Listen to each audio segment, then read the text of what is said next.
Hello, I'm Lise Colucci, and I am one of the life coaches at queenbeing.com, where we help you to discover, understand, and overcome narcissistic abuse and toxic relationships. Hello, everyone. How is your week going so far, and how are you? We're going to talk today about cognitive dissonance, but first I want to see how everyone's doing and get this started by saying if you need any help with recovery or understanding or anything regarding narcissistic abuse, head over to queenbeing.com. Lots of info over there. If you need any help with coaching or group coaching, check out the links in the main description of every video. There are links to access, ways to reach me, and places to get help if you need it. Also, if you want texting notification of my going live, text me at 33222. Put the word Lise Live, one word, LISELIVE, hit send. And I will text you about 10 minutes prior to going live every time so you don't miss it. If you've not hit subscribe, do so, and thumbs up. Okay. Hey, my eyes are blue today. I know. Look, what's that? I think it's bright sun. I don't know. Hi, Angela. Hi, Frankendoll. Hi, Angela. Another Angela. Angela and Angela. I've missed you too. How have you been? Haven't seen you guys in a while. Okay, so we're going to talk about cognitive dissonance today. I think I got all the business stuff done, right? Yeah, we did. Okay, so let's get going. Cognitive dissonance. What is it? It's the holding of two conflicting beliefs or values at the same time. So when related to narcissistic abuse, it's the feeling when you're trauma bonded. It's the feeling when you think, I want to talk to the narcissist. I want to talk to that person. I want to reach out and break no contact, even though you know exactly what they are. Hey, Karina, I'm going to do that every single time because I do that. All right. I'm sorry. All right. You're needing this topic. Okay. So ask questions if you have any. And I don't have a whole lot written here. So if you have specific things about it that you need, hey, Grace, let me know and we'll talk about it. So holding the two conflicting beliefs, the beliefs and the desires. I'm sorry.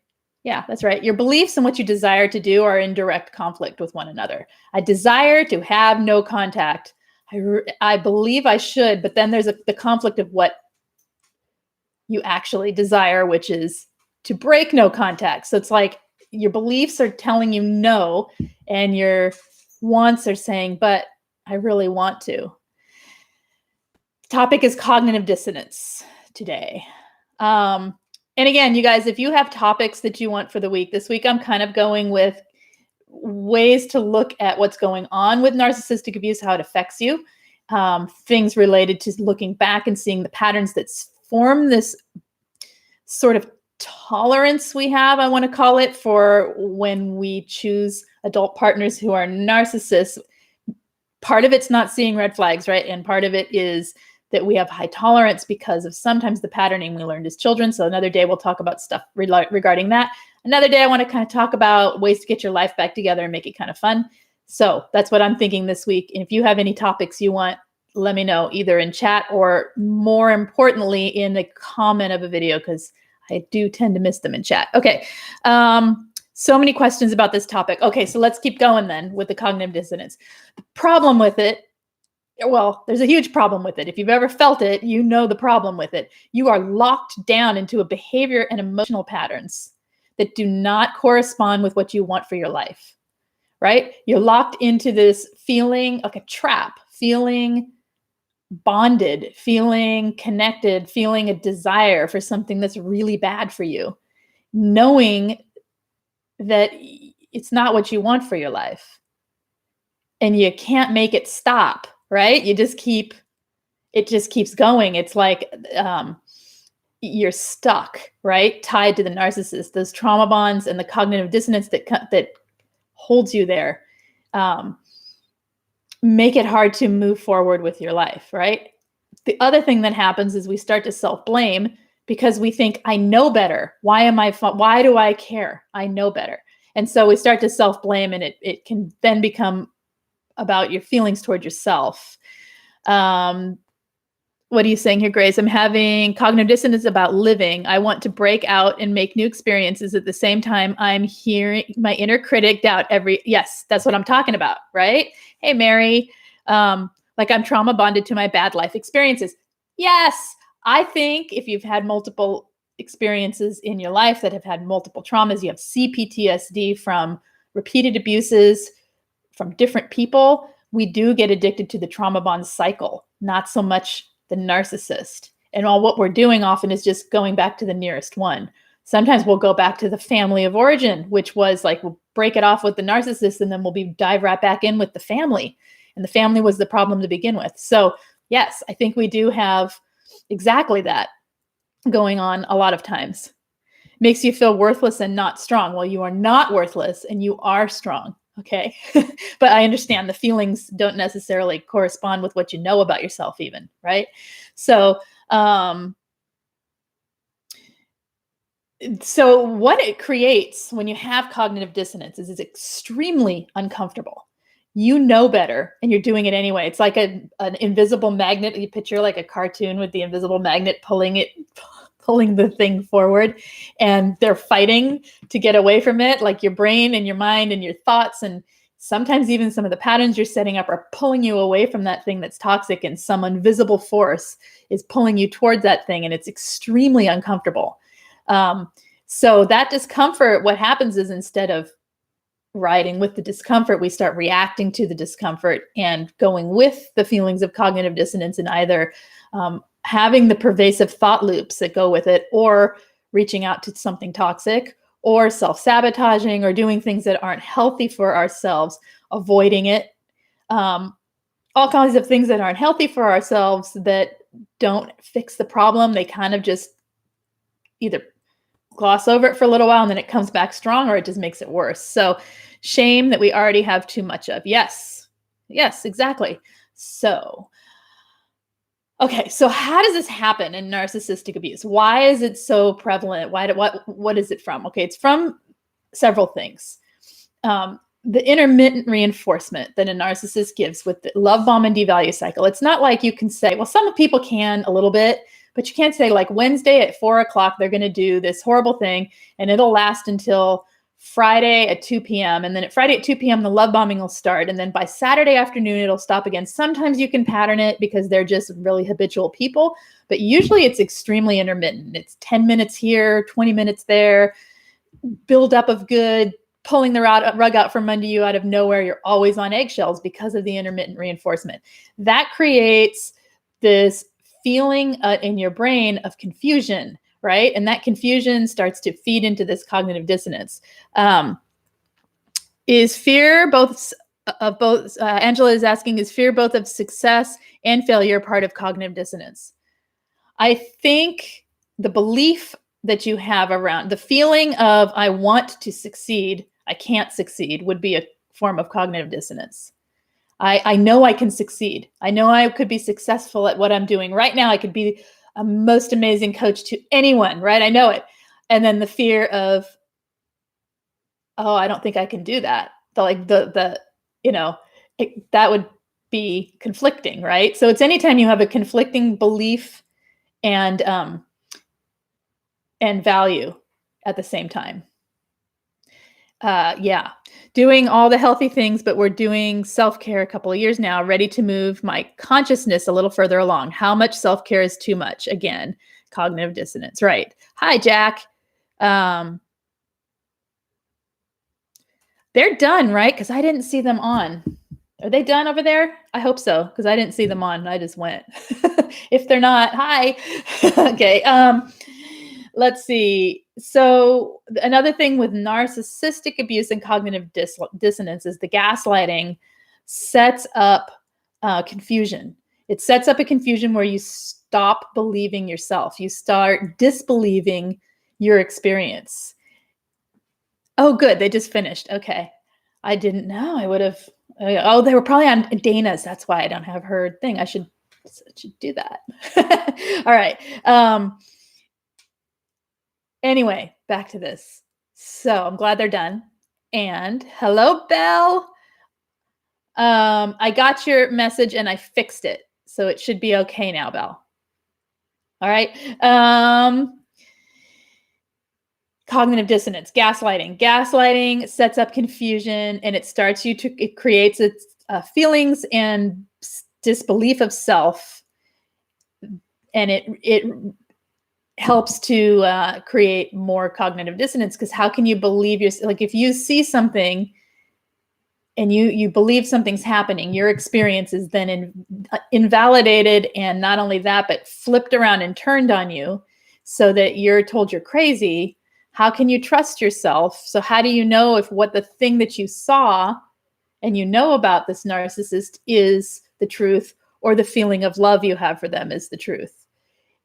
The truth is they're both the truth, but we got to understand that what's keeping us safe is understanding who that narcissist is, and being aware that when you're being gaslighted, you're being gaslighted, and that is a manipulation tactic, and you have to understand each of these things in order to break the cognitive dissonance.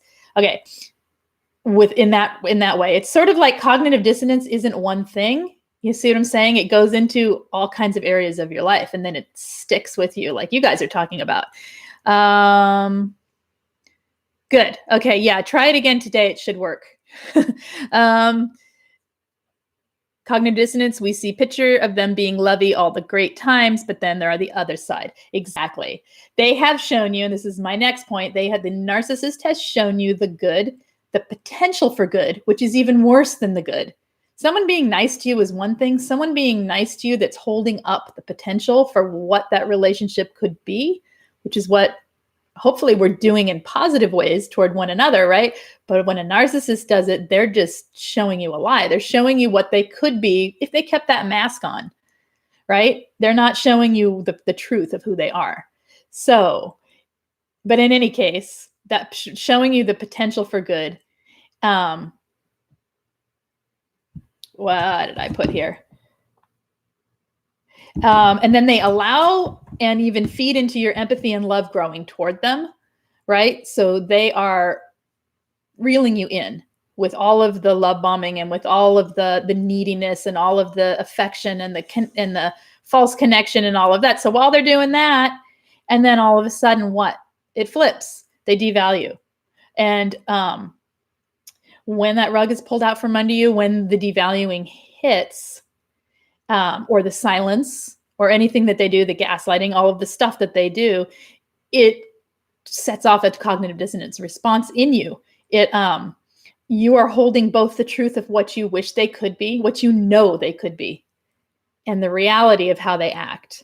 It doesn't make sense. We get super confused. We know they could be good people. Yeah, if we implanted empathy in their brain and the ability to grow their emotional intelligence enough to become self-aware enough and accountable to themselves, sure, they can meet their potential. Can we do that? No, nobody can. They can't even do it for themselves. So, but the way it looks from our perspective is this person with great potential, or all this loving, and all, we want to get back to the beginning. That's what people always say at the end. I wish I could just get it back to the beginning.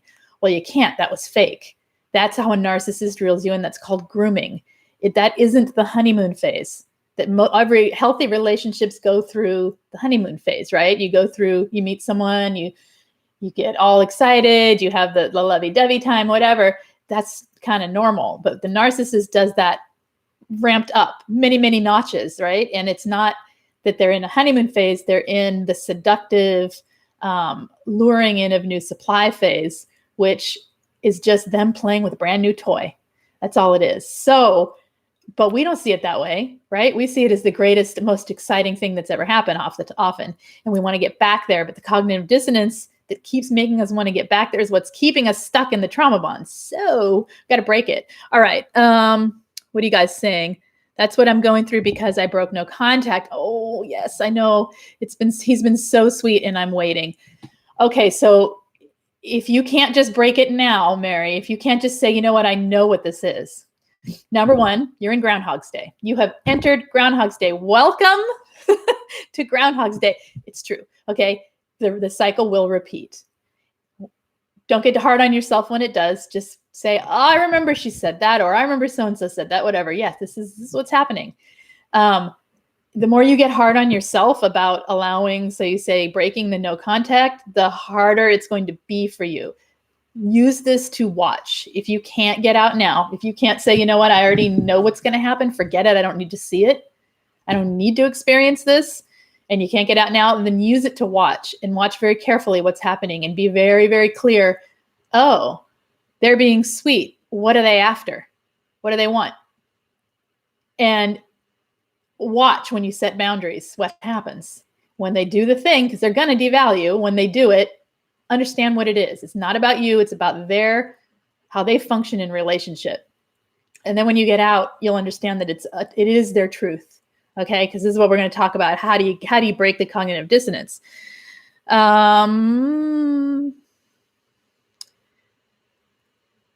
Okay. It's very true that each time we go back, the quicker the abuse and the worse it gets. Okay, each time you go back to a narcissist, it's like signing a new contract with them. You're saying, I know, I've seen you, and I accept you. What does everyone in the world only want? Acceptance, right? But the narcissist wants it for a different reason. They want it so that they don't have to wear the mask and they can just do whatever they want. You're already been knocked off the pedestal. Okay. They don't see you the way they saw you in the beginning. You are now a different kind of supply, a different kind of toy, because you're the toy that they can do whatever they want around. And it does usually happen faster unless you are really, really buying into the love bombing and doing everything they want. As soon as you set a boundary, they don't like it. So sometimes it's worth just setting that boundary and getting yourself out. You haven't let him back in the house. Good. Okay, good.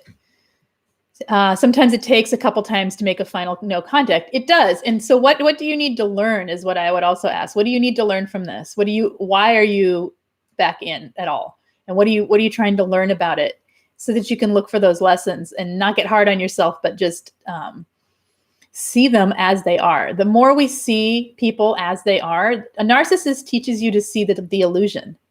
They teach us to look for the illusion. They teach us to seek out and look for. He even told me, I want you to seek me out. I want your desire and your worship to be seeking me out. Those words. So that tells me that he's wanting me to pull out of him the parts of himself that function well that the mask.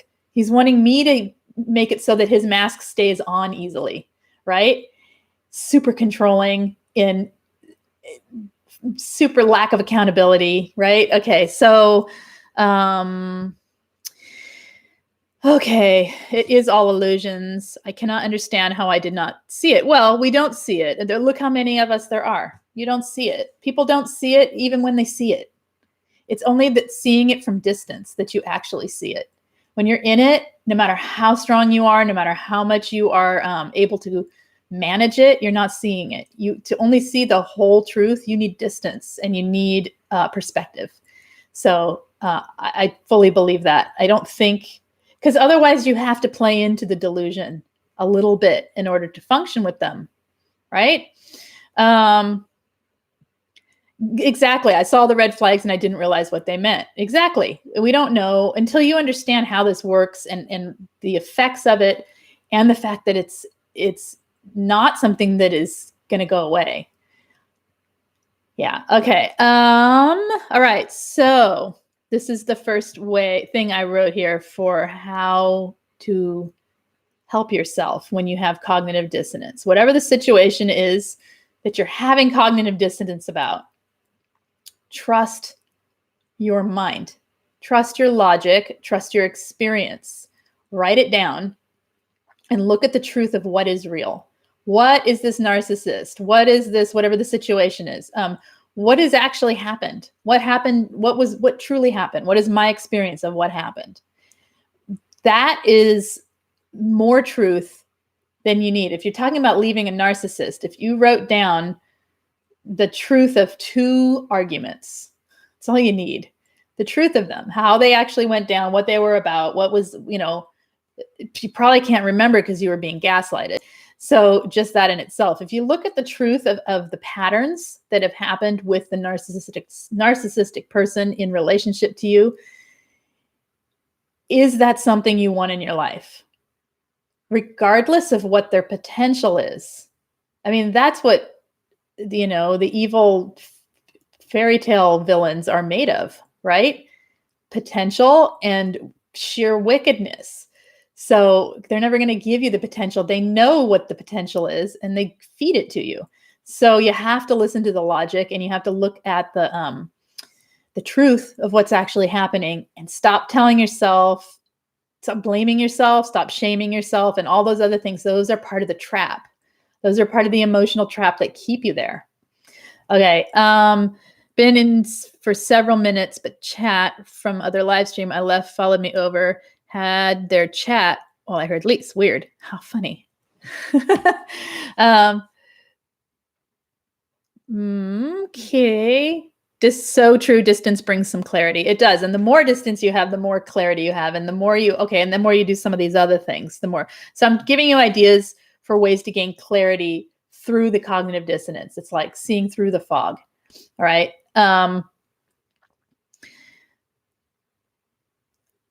So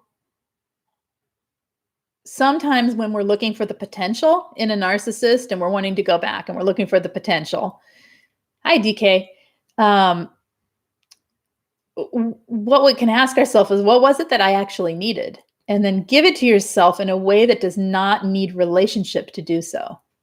So self-care ways, through, I suppose you could use it, do it through friendships, but ideally you're doing these things for yourself, talking to yourself, reparenting yourself, whatever it is, figuring out what it was you needed, figuring out where those beliefs came from. Is this even about this narcissist, or is this because I don't want to be abandoned because I've been abandoned too many times? You know what I mean? Like, what is it actually about? So that you can use your emotional intelligence to continue to grow your emotional intelligence and heal yourself beyond just healing the cognitive dissonance, if that makes sense. All right. So if I'm missing friends and relationships, but I never go anywhere, and that is cognitive dissonance, what am I supposed to trust? I do want people in my life, or I've learned I don't want people in my life. Okay, Grace, I'm going to skip down here since you're asking that, to one that I was reading about today, that introverts suffer from cognitive dissonance more than extroverts. It's not to say extroverts don't, especially when they've been abused by a narcissistic person or anyone with a personality disorder that is manipulative. Of course they do. But it affects the introvert harder. And it's harder for them to break the cognitive dissonance. What that tells me is we need to adapt extroverted behaviors in order to break through the cognitive dissonance, even if it's for only a little while. It's a strategy. May as well try it. So yes, you do it anyway. You don't do it based on want or fear, or you just do it. It's like, you're going to learn to swim, you jump in the water. You can't think about the water. You can't put your toe in the water. You can't be safe with floaties. You got to just try it. You can maybe stay in the shallow end, of course, so you don't drown, but you can't re-engage without re-engaging. So do extroverted things, engage with activities in life.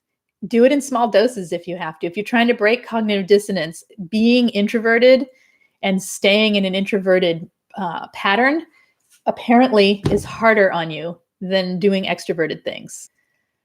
So it's worth a try, right? Adapt extroverted behavior. Yeah, I got it. Okay, exactly. Just adapt it. Think of it like that. I'm just adapting extroverted behaviors. You don't have to think of, I'm going to make adopt or adapt to, it doesn't matter. You can think of it like, I'm just going to go out and be social. Like, say you just went somewhere, there were like a meetup. I'm just going to make it up. Say you went to a meetup and you went to a more social one, like a game playing meetup where people play board games. All right. Sounds horrible to a lot of us introverts, but maybe you're able to do that without making panic. Whatever your level of comfort, you don't want to push yourself to the point of it triggering a bunch of anxiety. It's going to cause some anxiety because it's not comfortable and it's not your normal, right? But you don't want it triggering you out of this, like super crazy triggering you. So do things that are within your comfort level, but push you to the edge of your introversion, so get out and, like, I'm just going to say that. So pretend that's okay. You can go do a game. You realize there's only 7 people. I can totally do the game night with the 7 people. We're going to be playing games. There's beer, whatever. It's good. So you do the thing. You don't need to be in there to make friends. You don't need to be in there to make relationships. You don't need to trust anyone. As long as you are safe walking to and from your car, you don't need to trust them. You just need to engage in the experience of being around people sometimes in order to see that you can be around people, if that makes sense. And the trusting and the deeper friendships comes comes from that place rather than it going in to, be serious and make friends. And it's a lot of pressure and scary and all that. It's more like, go have some fun and go be extroverted. It's worth a try. Okay. We let them in. We don't let any in. So there's comfort level. That's weird. I took my computer to the bookstore. Okay. What are we saying here? Okay. So other ways to help with breaking cognitive dissonance are talking about it. Talk about your experience. Talk about what you're feeling, like we do here. If you need it, to talk about it, go to a therapist. If you need to talk about it, come to coaching. That is what we do. We talk about this stuff. And you get to talk about it and talk about it and talk about it as much as you need to in order to work your way through it with someone that gets it, with someone that's been there and someone that experiences it in their own life and has worked their way through it and might have some ideas for you personally on how to, in ways in which you're blocking your own, at least that's how I work, ways in which you're blocking your own success for this. Okay. And it's hard to do in this format because I can't actually talk to you. I only get a little bit of who you are here, but, so talking about it can help a lot. Breaking the trauma bonds with coaching, I have seen a lot of people do really, really well. So either individual or group coaching. So there's that. Talk about it. If you can't do that, peer support groups, talking about the cognitive dissonance and getting ideas for what has helped other people. But it truly is about believing what is real, what is right in front of you, what is being shown to you, and what you actually know versus what you feel like you want and need from that other person, right? It's breaking that, severing that so that you can get what you want and need in a healthy way. You will never get what you need from a narcissist. You are guaranteed an unhappy relationship. If you don't have a toxic person in your life, you have a 50-50 chance of finding a healthy relationship, right? If you're with one, you have a 100% chance of being in a miserable relationship. So there is that fact too. Hello. Is it I'm like, say your name like you can say it. I don't know how to pronounce your name. Atiha or Atija? It's pretty either way. I don't know how to say it. I listen to these videos at work, and then when I get home, I'm scared to even say I want to leave the relationship. You'll get there. You'll get there. Okay. You just keep listening and keep learning. Hey, Joe, and keep working on yourself. Is it Ja? Atija? Atija? That's pretty. Yeah. Keep working on yourself, on the self-care, understanding what's happening in your relationship, understanding your worth and your value is not what the narcissist is treating you like is not a reflection of who you are and what you're worth. You're worth an amazing amount. Okay. And understanding that you are a person of value and worthy of love and being treated well. It's a lot of self-care when you're still in and you're afraid to leave, and it can take time to get there. So just be patient with yourself as long as you are physically safe, right? Keep yourself safe and keep working on it. Just keep your mind open to a freedom that is out there. Okay. All right. Another way to work on breaking cognitive dissonance, besides talking about it, is journaling about it. Journal the confused and conflicted thoughts. Maybe make one half of the page is what you think, and the other half of the page is what you feel, and just look at it. Look at that dissonance right on paper. Don't judge yourself. Okay, we got to stop judging ourselves, and we have to stop being hard on ourselves because it is part of the trap. We're abusing ourselves when we do that. You have to let yourself learn from your mistakes. Let yourself learn from the experiences of other people treating you badly so that you can get out and get away. If you judge yourself, you're falling right back into the same trap, and it kind of locks you there. So another thing to journal would be a list of the abuses. Now, if you're still with them and they can find that list, make sure you don't put it anywhere they can find it, and make sure it is hidden and locked away if you possibly can. But that list is important because you see the reality. If you have more than 10 things that someone's doing that's abusive, I'd say more than 5. But if you have like 10 clear examples on a piece of paper, question, why do I want this relationship? What am I afraid of? Why am I afraid to leave? Why am I afraid to stay alone? Why do I want to go back? If you start questioning yourself honestly, and then again, coaching or therapy can help with that so that you are finding the focus and the path you want in your life versus staying in the one that is toxic. All right. Another thing to journal is gratitude. Sounds weird, but it's always useful. Having a gratitude journal helps you bring focus to what you want for your life and what you appreciate about your life versus all this confusion and crazy that's going on with the pull of both of the things that happen with cognitive dissonance, right? Your beliefs and your values or your thoughts not matching. So, okay. So there's that. Another idea for breaking cognitive dissonance is get creative with it. Do some art or some poetry or something to express the way you're feeling on paper or on canvas or whatever it is, through writing, through music, through dance, whatever it is.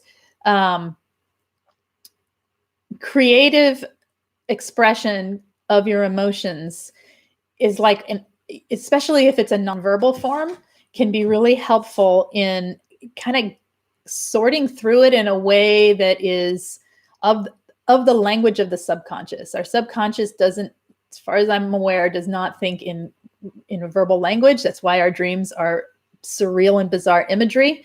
And the symbols in our dreams actually mean something different than what they are in real life because they're symbolic of things. It's a symbolic world in our subconscious mind where we're storing all this stuff, right? So when you get it out and you put it on paper or on canvas or whatever, or you dance it, you express it, you don't need the words and you're actually processing. So, ooh, you had a dream. Yes.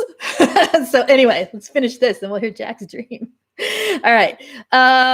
Again, I said do the extroverted things. That was a new one to me. I just learned that. So I'm excited to try it. I don't have a whole lot of cognitive dissonance about anything right now, but when I do, I'm going to go do something extroverted. I'm going to remember that. All right. And if you do work with that, Grace, let me know how that works let me know about the extroverted thing. I'm having cognitive dissonance with expressing myself the past couple of weeks. My mother is on hospice and it's triggering depression symptoms. Oh, well, that's different, right? Because that's like a situational thing that you may need to be just kind of quiet, right? You may need to just experience the grief and what's going on. Mary, when the thoughts don't match, it's exhausting. A part of me wants him to be that other person right now. He swears he is. I should really know better. Tell yourself this, Mary, I do really know better. And don't get mad at yourself for it. Please just say, okay, Mary, you know better. What you want, you can't have. Let's put it that way. That's the blunt and tough love version. That's about as tough lovey as I get. All right. What you want, you can't have. And I'm so sorry. You cannot make that person with any amount of love and empathy and caring unless you want to be the one basically having a relationship with yourself. And they are just there as I don't even know what. There is no way to make them change. All right. He can swear he's changed all he wants. They all say that. They all say that. How did they change? By what process? Okay, let's look at it this way, Mary. Do you know how hard it is to change? Think about it. Try to change one habit. You want no contact. How hard was that? How hard is it to change? How hard is it to change anything about yourself? It takes a lot of effort. It takes what? It takes introspection. It takes acceptance of what you're doing being something that is worthy of change. It takes accountability to that thing, right? It takes, if I want to change a habit, or I have to understand the belief, I have to understand why I even do the thing I'm doing. Like I'm trying to change my anxiety right now, okay? And it's taking a lot of self-awareness and so much work to not project that anxiety onto things that it doesn't belong on, right? And to keep it that it is mine, that to be dealt with. It is nobody else's problem. And then to do the things, the self-care things I know to do in order to calm it. And then to be able to have a conversation about it that is on a different level, that is not projecting, finger pointing, blaming, or anything like that. That takes so much work. Do you think he's capable of that much work in that short amount of time? And if he is, can he explain how he did it? He says he will go to counseling. I don't care what he says about going to counseling. Oh, so what? You know what they learn in counseling? How to lie to you better, honestly. So go to counseling and let me know how it goes in 5 years. You know how much time it would take to change narcissistic behavior if it were even possible? Think about changing one behavior, just one. How hard it is for yourself. And knowing the work you'll put in, knowing the amount of effort that you'll put in. Has this person ever displayed that they can do that with anything in their life? Mine used to say this: I tried and tried and tried. I tried and tried. That was like the quote. I do so much. And I'm like, what is it that you do? Can you explain 5 things that you did in order to try? Nope. I do it all internally, he'd say. I do it all internally. I do it all. How can they force this? It's called a mask, Mary. He wants something. He wants his supply back. I'm sorry to be calling you that word, but to him, that's what you are. To us, you're Mary. All right? He wants his supply back. He wants to win. He wants to conquer. He wants to control. He wants to own. He already owns you. All right? So he just wants his toy back. You're his possession. He's just trying to make you see you're his possession again. It's the drama. They love the drama. They feed off the negativity. If you were to say no, enough, he would turn on you. All right? Most likely. Or whatever his form of devaluing would hit. It's a mask. It's the same mask they put on in the beginning, only it's a different one, but it's the same effect, right? He's trying to groom you back in. He's trying to groom you differently now. He's trying to groom you so that now when he goes away, you'll let him back. And every time you let them fully back in, if you let him fully back in and we're just like your relaxed self about with it and like going with the flow, devaluing, it happens quickly. Yeah, that's how it works.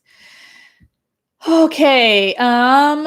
What else? I'm keeping a boundary, not letting him in the house. Good.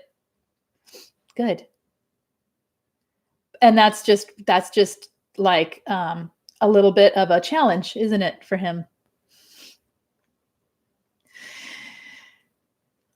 The one thing unattainable, and that'll make it so that you are a valued prize.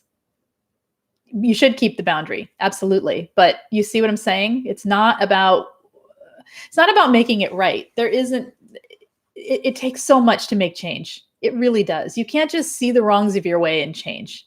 Not at that level, not the type of stuff they do. Maybe if it was, where do you start with that dream? Did I miss your dream entirely, Jack? I don't see it. Wait. Oh, there we go. Okay. Somebody was dead. They had clip-on ears with digital connections. So where were you? You wanted to know what that was like, but had to lose my hearing, go deaf, so I did. And I fastened the digital realistic-looking ears and clipped them into place, and I could hear again. I think that's about forming new beliefs, Jack. And choosing. But I realize now I was deaf forever and needed those ears. That was a strange feeling. I wonder if it's about letting go of old beliefs and now you have to continually maintain the new beliefs that you're plugging into your beliefs, your ears. And it's a continual maintenance. You can't go back to the old actual deaf ears, the ones that heard before. That's how I would read it, because I like to look for the positive. Because the dead body would be like an old dead belief, right? Anyway, that's my quick and is that a good read? Okay. I think that's what it is. I think it is. And that's a really interesting imagery. I like it. It's like, very sci-fi of you. Okay. Correcting your hearing, new info. Exactly. And that you have to continually maintain that, because if you go back to the old way of hearing, it will take you right back. So yes, you got to let it go and you got to try this new thing. Okay. All right. Okay. Plugging into the idea that you deserve to be treated right. Boundaries 101. Okay. Excellent. I like it. I like the dream. Okay. That was any more dreams? Okay. Let's see. I think that's it for cognitive dissonance. Okay. Oh, no. I have one more. So with the cognitive dissonance, back to that real quick. Accept that you saw the red flags and you didn't know how to stop yourself. You didn't know how to stop it. You didn't know what to do. Even Mary, accept that you're seeing them now and don't know how to get out. Because getting through this isn't something that you have a template for, because you've done it a million times and you know you'll be okay on the other side. All you know is it's really painful to do this. And so accept that you didn't know what you couldn't know, and you're learning. And that every time you make a step forward, it is growth. And try to be gentle with yourself, hard enough on yourself to get yourself out, but gentle enough on your shaming and blaming yourself, so that you are not pushing yourself back into being abused by yourself, right? Listening to those, put on the new ears Jack's talking about, right? And understand that you can stop. You say, I can't, you're just reinforcing that you can't.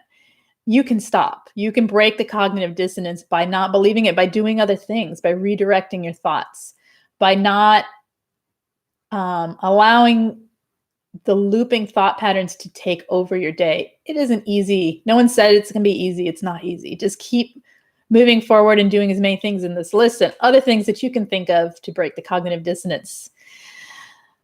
You need to incorporate coaching. Well, come join me anytime, Mary, or anyone that you see as someone that you could work with. So yeah, we're out there. We're available. Okay. It's nothing to be ashamed of if you do need help too, because honestly, people who come for help are people who want change in their life. If you want the change in your life and you're going to work for it, it's worth it. All right. It's worth it because it helps you get a different perspective. All right. Recurring dreams. I used to have dreams when I was a kid and my own family ganging up on me. Ugh. Well, they weren't they? I mean, that was like seriously reenacting the trauma of what was going on psychologically, it sounds like. All right. Anything you guys have that you would like to talk about today? I am done with this topic. Oh, Bella, it should work because I'm getting them now. I had an issue with my email this weekend and all of them were bouncing. So I fixed it. So it should work because I'm getting them again. So just it should be fine. And if not, leave me a message on a video and we'll figure it out.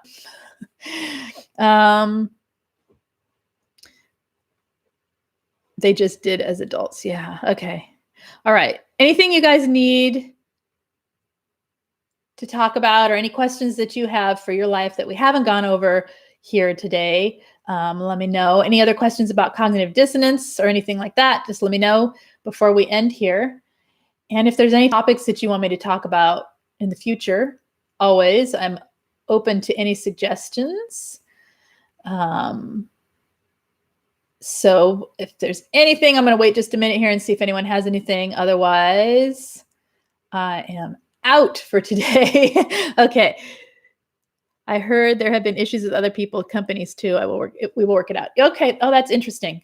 I don't know. Mine was Munchausen by proxy. Oh, that would be interesting, wouldn't it? Family mobbing by narcissistic family of origin. Okay. Hi, Katie. on your way to Hawaii. No Xanax needed. Woohoo! Have a good time. Sounds exciting. I want to go. All right. Anything else, you guys? Looks like we're wrapping up in chat as well. So we're going to end today. And if you have not hit subscribe, hit subscribe. If you not hit the thumbs up, please go hit the thumbs up. And if you want text notifications of my going live, text me at 33222.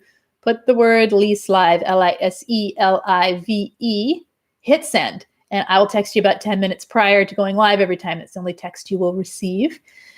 If you need help in form of coaching, or if you want information on group coaching, please see the info in the main description of every video. There is a link. I think the special's still running. Okay. And yeah, if you need to reach me, my email should work now. It's in there as well. It's in the main description of every video. You can find me there. You can always reach me in any comment to any video as well. I read those and try and get back to people. So what's going on, Frankendoll? We can talk a minute before I go. I have a few more minutes if you want. Otherwise, that is it. I'm going to wait and see if Frankendoll wants to talk in a second. Otherwise, we're going to head on out. Yes, fight, flight, freeze, and fawn.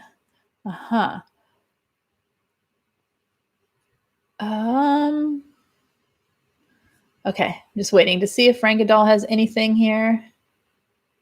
Your oldest daughter's getting, oh, that's right, getting married in Hawaii. I think you mentioned that.